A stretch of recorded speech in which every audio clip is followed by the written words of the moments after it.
Angles के बारे में हम लोग पिछली वीडियो में पढ़ चुके हैं। आज हम देखेंगे कि अगर हमारे पास एक से ज़्यादा एंगल है तो हमें कैसे पता चलेगा कि उसमें से छोटा एंगल कौन है और बड़ा एंगल कौन।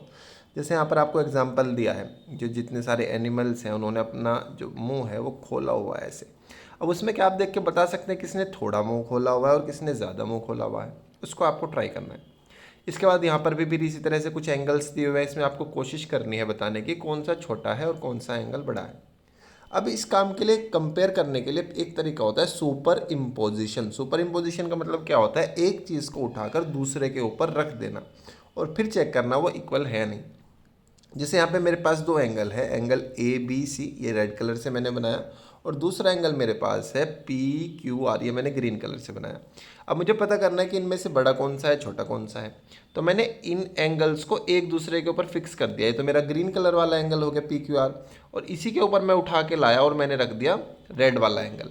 अब उसमें हमको क्या करना है, जो उनका जॉइनिंग पॉइंट है, वर्टिसेस है, उसको ओवरलैप करना है, कॉर्नर पॉइंट मैच होने चाहिए।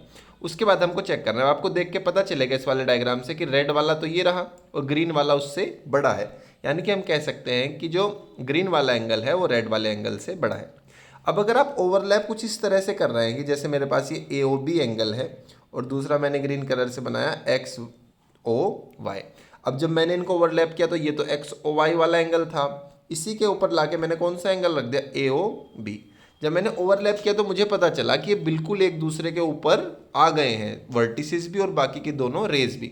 इसका मतलब क्या है कि जितना एंगल रेड वाला है उतना ही एंगल मेरे पास में ग्रीन वाला है। तो ऐसे एंगल्स को हम लोग कहते हैं कि दोनों एंगल्स क्या हो गए, इक्वल हो गए, बिल्कुल ही बराबर हो गए हैं एंगल्स।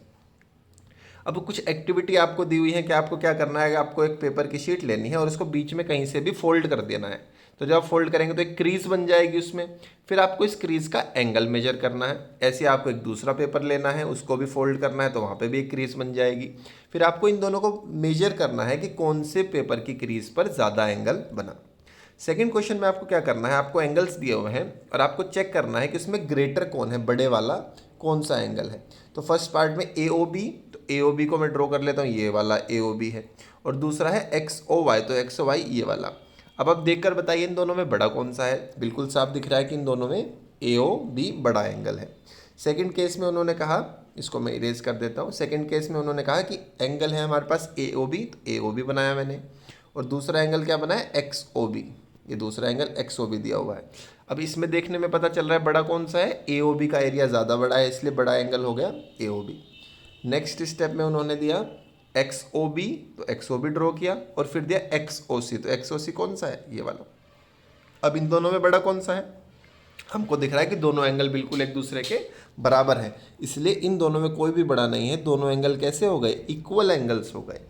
अब नेक्स्ट क्वेश्चन की तरफ चलते हैं। इसमें हमको बताना है कि कौन सा एंगल ग्रेटर है। फिर से मैं एंगल्स को ड्रॉ कर लेता हूँ। पहला एंगल है एक्स ओ वाई, तो एक्स ओ वाई मैंने यहाँ पे ड्रॉ किया। दूसरा एंगल है ए ओ बी और दूसरा एंगल मैंने किया ए ओ बी।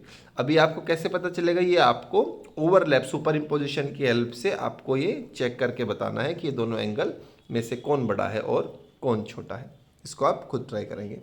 अब चेक करने के लिए हमारे पास क्या है, बिना super imposition, without super imposition भी हम चेक कर सकते हैं कि वो इक्वल है या नहीं।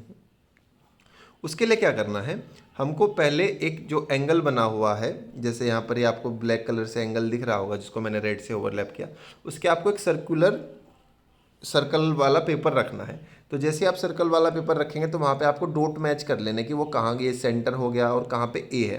तो इस तरह से आपके पास 3 डॉट्स आ जाएंगे, सेंटर वाला और 2 जहाँ पर मेरा एंगल की रेस बन रही थी।